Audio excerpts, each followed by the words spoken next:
Good morning. Unique education channel पर आपका बहुत बहुत स्वागत है। ये मैप आप देख रहे हैं। इस मैप के माध्यम से हम आपको भारत की कुछ नदियों के बारे में बताने चल रहे हैं। ध्यान से देखिएगा।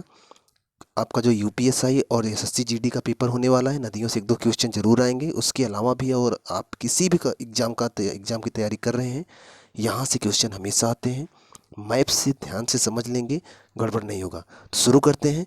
ये पूरा भारत है, ये उत्तर भारत है, मध्य भारत है, नीचे दक्षिण भारत होगा। तो शुरुआत हम जो नदियों से करने चल रहे हैं, दक्षिण भारत से करने चल रहे हैं। ध्यान से चित्र देखकर जितनी चीज़ें बता रहे हैं ध्यान से दिमाग में बैठा लीजिएगा। चित्र से अगर दिमाग में बैठ गया तो नदियों से क्वेश्चन गड़बड़ नहीं होगा। बस ध्यान से सुनना है, समझना है। चलिए शुरू करते हैं। ध्यान से देखिए, ये उत्तर भारत है, नीचे चल रहे हैं हम। नीचे चलेंगे तो सबसे पहले हम चलेंगे दक्षिण भारत में। दक्षिण भारत का अगर चित्र थोड़ा जूम करें तो आपको ये दिख रहा होगा। इधर से यहाँ पर लिखा है लक्षद्वीप। ये देखिए, ये लक्षद्वीप है। ये यहाँ से एक नदी गई है, कावेरी नदी, ये। और इधर श्रीलंका ही आपको दिख रहा होगा। तो कावेरी नदी के बारे में मैं बताता हूँ। कावेरी नदी कहाँ से निकली है? कर्नाटक के, यहाँ पर आपको कर्नाटक मिल जाएगा। कर्नाटक से होते हुए केरल आती है, केरल से तमिलनाडु, तमिलनाडु से पांडिचेरी के पास से होते हुए ये बंगाल की खाड़ी में गिरती है। तो कर्नाटक के ब्रह्मगिरी पहाड़ी से निकली हुई है ये, और इसे दक्षिण की गंगा कहा जाता है। और कावेरी नदी घाटी में धान का उत्पादन बहुत होता है, इसलिए वहाँ पर ये धान के उत्पादन के लिए भी प्रसिद्ध है। इसलिए इस कावेरी नदी बेसिन को दक्षिण भारत का धान का कटोरा कहा जाता है। ये चीज़ें आप याद रखिएगा, बहुत इंपॉर्टेंट है। दूसरी बात, यह 4 राज्यों से जल ग्रहण करती है, ये अभी आप जानते रहेगा।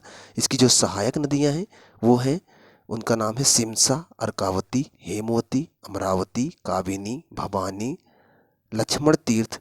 इसको आप, ये तमाम इसकी सहायक नदियाँ हैं। सहायक नदियाँ ना भी पता हो फिर भी आपको ये पता होना चाहिए कि ये कर्नाटक, केरल, तमिलनाडु और पांडिचेरी के पास से ये प्रवाहित होती है। कावेरी के बारे में इतनी जानकारी काफ़ी है। बस इतना जानते रहेगा कि ये एक ऐसी नदी है जो सूखती नहीं है। वैसे दक्षिण भारत की ढेर सारी नदियाँ सूख जाती हैं, लेकिन ये नहीं सूखती है। इसी में थोड़ा ऊपर आएंगे तो आप एक नदी मिलेगी, कृष्णा नदी। कृष्णा नदी आप देख रहे हैं। कृष्णा नदी ऐसे आई है और ये गई है, कहाँ गिर रही है? बंगाल की खाड़ी में। कृष्णा नदी के बारे में बताएं तो ये भी 4 राज्यों से बहती है और यह विजयवाड़ा के पास डेल्टा बनाती है। विजयवाड़ा के पास यहाँ एक डेल्टा बनाती है, ये जानते रहिएगा।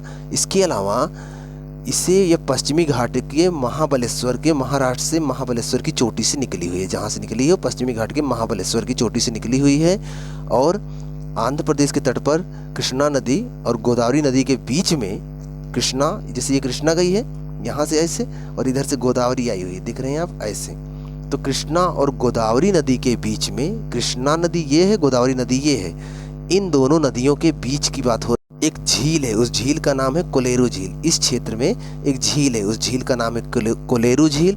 ये बहुत बार पेपर में पूछा गया है कि कोलेरू झील किन 2 नदियों के बीच में है? कृष्णा और गोदावरी नदियों के बीच में। और बात करें कृष्णा की सहायक नदियाँ तो तुंगभद्रा, ये दिख रहा है आपको, तुंगभद्रा आगे इसमें मिली हुई है। दरअसल तुंगा और भद्रा अलग अलग नदियां हैं, दोनों आपस में मिलकर कृष्णा में आके मिलती हैं। तो जहां मिलती हैं वहां से तुंगभद्रा बोली जाती है और आकर कृष्णा में मिल जाती है। तुंगभद्रा एक प्रकार से कृष्णा की सहायक है। कृष्णा की अन्य सहायक नदियां क्या हो जाएंगी? घाटप्रभा, मालप्रभा, दूधगंगा, पंचगंगा, भीमा, कोयना और मूसी। मूसी नदी का नाम सुने होंगे, वो कृष्णा की सहायक नदी है और हैदराबाद मूसी नदी के किनारे है। ये आप पढ़े होंगे कई बार, तो इंपॉर्टेंट चीज़ है, जानते रहिएगा। अगर दक्षिण में अगली नदी की बात करें तो ये वाली नदी आप देख रहे हो, ये है गोदावरी नदी। ये दक्षिण भारत की सबसे लंबी नदी है, जानते रहेगा, बहुत इंपॉर्टेंट है। और इसे बूढ़ी गंगा भी कहा जाता है। और ये कहाँ निकली है? पश्चिमी घाट पहाड़ी से, नासिक के पास से ये निकली हुई है। नासिक के पास एक त्रयंबक नामक पहाड़ी है, वहीं से निकली है और ये राजमुंदरी के पास अपना डेल्टा बनाती है। राजमुंदरी आंध्र प्रदेश में ही ये अपना डेल्टा बनाती है। ये इंपॉर्टेंट चीज़ है, इसको जानते रहेगा। इसकी जो सहायक नदियाँ हैं वो हैं प्रवरा, पूर्णा, पेनगंगा, वेनगंगा, प्राणहिता और इंद्रावती। इंद्रावती नदी आप ये देख रहे हो, ये वाली आई हुई है, ये इंद्रावती नदी है। छत्तीसगढ़ के बस्तर पठार से होते हुए आकर इसमें मिली है। और इंद्रावती नदी के किनारे ही छत्तीसगढ़ में इंद्रावती जीव अभ्यारण्य है। पूछा जा चुका है इंद्रावती जीव अभ्यारण्य कहाँ है, तो छत्तीसगढ़ में। इंद्रावती नदी इसकी सहायक नदी है। वास्तव में बात ये है ना कि जितनी नदियाँ अक्सर निकली हैं सब जाके बंगाल की खाड़ी में ही आकर गिरती हैं, लेकिन कुछ नदियाँ उल्टी बहती हैं, मतलब बंगाल खाड़ी में ना गिर के अरब सागर में गिरती हैं, इसलिए उन नदियों को कहा जाता है कि उल्टी बहती है। तो मैं आपको चित्र के माध्यम से दिखा रहा हूँ, ध्यान से देखिएगा। एक नदी ये है तापी नदी, उल्टा बह रही है। एक नदी ये है नर्मदा नदी, देख रहे हैं आप, ये उल्टा बह रही है। एक नदी इधर देखिए माही नदी उल्टा बह रही है। इधर देखिए साबरमती नदी उल्टा बह रही है। इधर देखिए लूनी नदी भी उल्टा आ रही है। तो लूनी, माही, नर्मदा, ताप्ती और साबरमती ये ऐसी नदियां हैं जो कि उल्टा बहती हैं, याद रखिएगा। देखिए सब आकर ये मध्य प्रदेश के क्षेत्र से निकलकर आकर इधर गिर रही, खंबात की खाड़ी में गिर रही हैं। और यहाँ पर ये वाली खाड़ी कौन सी खाड़ी बोली जाती है? ये तो खंबात की खाड़ी हो गई। ये वाली खाड़ी कच्छ की खाड़ी बोली जाती है। अगर बात करें महानदी की, तो महानदी देखिए आप छत्तीसगढ़ से निकली हुई है, ऐसे उड़ीसा में से आगे बढ़कर ये बंगाल खाड़ी में गिर जाती है। सिंपल सी बात दिख रहा है। अगली नदी की बात करें तो एक नदी है गंगा नदी, जिसके बारे में आप सुने होंगे, बहुत सुने होंगे। ये देख रहे हैं आप, ये है गंगा नदी। गंगा नदी का ये वाला पार्ट ऐसे गया हुआ है। अब गंगा नदी में एक नदी और आकर मिली है, ऐसे इधर से देखिए आकर यहाँ मिल गई है इसमें। तो गंगा नदी में जो मिली है वो है यमुना नदी। गंगा की सबसे बड़ी सहायक नदी है यमुना नदी, और यमुना की जो सहायक नदी है वो है चंबल, सिंध, बेतवा, केन। ये नदियाँ यमुना में मिलती हैं, चारों यमुना की सहायक हैं। और यमुना किसकी सहायक है? गंगा की सहायक है। बाकी इधर से आने वाली गंडक नदी दिख रहा है आपको, घाघरा नदी दिख रहा है आपको, गोमती नदी, ये सब आकर गंगा में मिलती हैं। क्लियर हो रहा है? इधर से नेपाल के क्षेत्र से निकलती एक नदी आकर गंगा में मिलती है। इस नदी का नाम है कोसी नदी। कोसी नदी से आप जानते हो कि बिहार में पहले बाढ़ बहुत आती थी, इसलिए कोसी को बिहार का शोक भी कहा जाता है। वैसे महानदी जो आप यहाँ देखे हो, महानदी से भी उड़ीसा में बहुत बाढ़ आती थी, इसलिए महानदी को उड़ीसा का शोक कहा जाता था। जनरली ये सब चीज़ें आप पढ़ के आए हुए होंगे। इधर वाला तो आपको समझ में आ रहा है ना, चंबल नदी ऐसे जाके मिली है यमुना में, इधर से सिंध जाकर मिली यमुना में, इधर से बेतवा जाकर मिली है यमुना में। तो ये उसकी सहायक है। मैं फिर से दिखा दे रहा हूँ, आप ध्यान से देखिए। ये वाला पार्ट, ये जो नदी गई है ये यमुना नदी है, ये आगे जाकर गंगा में मिल गई है। तो इस यमुना नदी की सहायक है चंबल, सिंध, बेतवा, केन। आगे बढ़ गया, यहीं पर आके रुकती हैं और मिल जाती हैं यमुना से, और यमुना में जाकर मिलती है गंगा से। और गंगा से कुछ और नदियाँ मिलती हैं बाएं तरफ से। इधर से मिलने वाली नदियाँ कैसी हैं? दाहिने तरफ से। गंगा अगर ऐसी गई हुई है तो इधर से जो मिलेंगी दाहिने तरफ से होंगी, और इधर से जो मिलेंगी बाएं तरफ होगा। बाएं तरफ से गंडक आई हुई है, घाघरा आई हुई है, गोमती आई हुई है, इधर से कोसी आई हुई है। ये तमाम नदियाँ बाएं तरफ से आकर गंगा में मिली हैं। तो गंगा एक बहुत बड़ी नदी है और इसकी सहायक नदियाँ हो चुकी हैं। ये तो आपके दिमाग में सब होना चाहिए, ये सब इम्पोर्टेंट है। इसके अलावा एक नदी और है, दामोदर नदी आप देख रहे हो। ये निकली है झारखंड के छोटा नागपुर के पठार से, और यहीं से एक नदी आई हुई है हुगली नदी।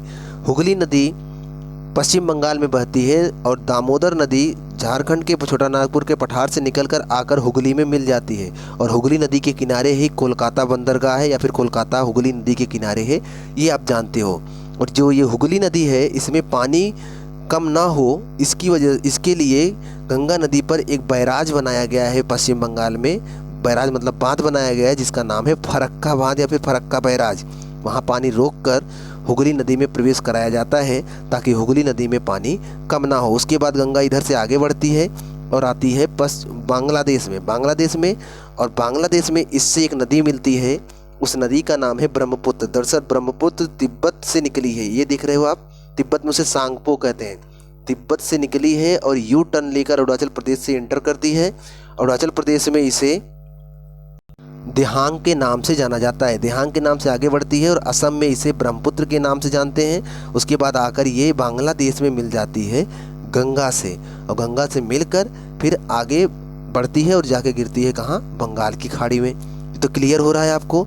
इधर से गंगा की सहायक नदियाँ आप जिसको देख लीजिएगा, मैप दिमाग में बैठा लीजिएगा ताकि गड़बड़ ना हो। पेपर में क्वेश्चन आते हैं यहाँ से कौन किसकी सहायक नदियाँ हैं। थोड़ा आगे चलें तो आपको एक नदी यहाँ दिख रही है, इसका नाम है सिंधु नदी। ये देखिए सिंधु नदी ऐसे आई है और अरब सागर में गिर जाती है। सिंधु नदी है, और इसके नीचे से कुछ नदियाँ आई हुई हैं जैसे कि झेलम, चिनाब, रावी, और एक नदी और मिलेगी ब्यास। फिर एक नदी ये गई है, ये है सतलज नदी। तो पहली बात तो एक 2-3 फैक्ट जो बार बार क्वेश्चन पूछे जाते हैं वो मैं आपको बताता हूँ, याद रखिएगा। एक तो ब्रह्मपुत्र नदी जो कि भारत से बहती है, भारत के बाहर से निकली हुई है, मतलब बाहर उसका जो निकलने वाला बिंदु है, जहाँ से उसका निकलने वाला स्रोत है वो भारत के बाहर मतलब तिब्बत है। तो कभी कभी क्वेश्चन आता है कि इनमें से कौन सी नदियाँ भारत से बाहर से निकली हुई हैं। तो ये एक तो ब्रह्मपुत्र हो गया, दूसरा सिंधु नदी भी भारत के बाहर से ही निकली हुई है, तिब्बत से निकली है, और तीसरा एक निकलती है सतलज नदी, ये भारत के बाहर से ये भी निकली हुई है, तिब्बत से ही निकली है, तो ये भी सतलज नदी। तो ब्रह्मपुत्र, सिंध, सतलज ये तीनों भारत के बाहर से निकली हुई हैं, लेकिन भारत के अंदर से प्रवेश करके आगे बढ़ती हैं। तो इम्पॉर्टेंट है, पूछा जाता है पेपर में, 4 ऑप्शन देगा, पूछेगा इनमें से कौन सी नदी भारत के अंदर की है या फिर कौन सी नदी भारत के बाहर से है। तो ये सारे मैप से आपके दिमाग में ये सब होना चाहिए। जो सिंध वाला पार्ट आप देख रहे हो, यहाँ पर मुख्यतः 6 नदियाँ हैं, और 6 नदियों में शुरू के 3 पे भारत का कब्जा है, बाकी 3 पे पाकिस्तान का कब्जा है, मतलब पाकिस्तान उसका जल लेता है। सिंधु, झेलम, चिनाब 3 नदियाँ मिलेंगी शुरू में, ये इनका पूरा जल पाकिस्तान के लिए है। उसके बाद रावी, ब्यास, सतलज, लास्ट की जो 3 नदियाँ हैं इनका पूरा पानी भारत यूज कर सकता है। तो 6 भागों में बटा हुआ है, और सब की सब नदियां आकर आपस में मिलकर जाके गिरती हैं अरब सागर में। याद रखिएगा, इम्पॉर्टेंट है। जिसमें से सिंधु और सतलज दोनों भारत के बाहर से निकली हुई हैं, ब्रह्मपुत्र भी भारत के बाहर से निकली हुई हैं, यमुना, गंगा और यमुना उत्तराखंड से निकले हुए हैं।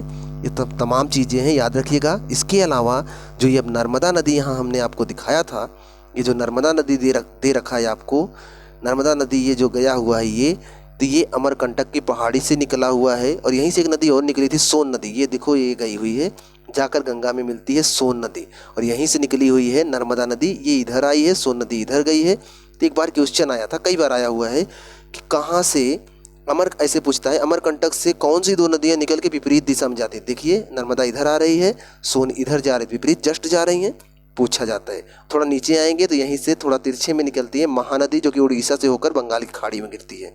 तो प्रमुख नदियों को हमने इस मैप में बताने की कोशिश की है। बाकी नदियां आप पेपर में अपने किताब में ढूंढ के पढ़ लीजिएगा। नदियों का स्रोत और गिरने वाला स्थान आपको पता होना चाहिए, वहाँ से क्वेश्चन आते हैं, ध्यान से पढ़ेंगे तो गड़बड़ नहीं होगा। अगर चैनल पे नए, चैनल को सब्सक्राइब कर लीजिए। मिलते हैं आपसे नेक्स्ट वीडियो में, तब तक आप पढ़ते रहें।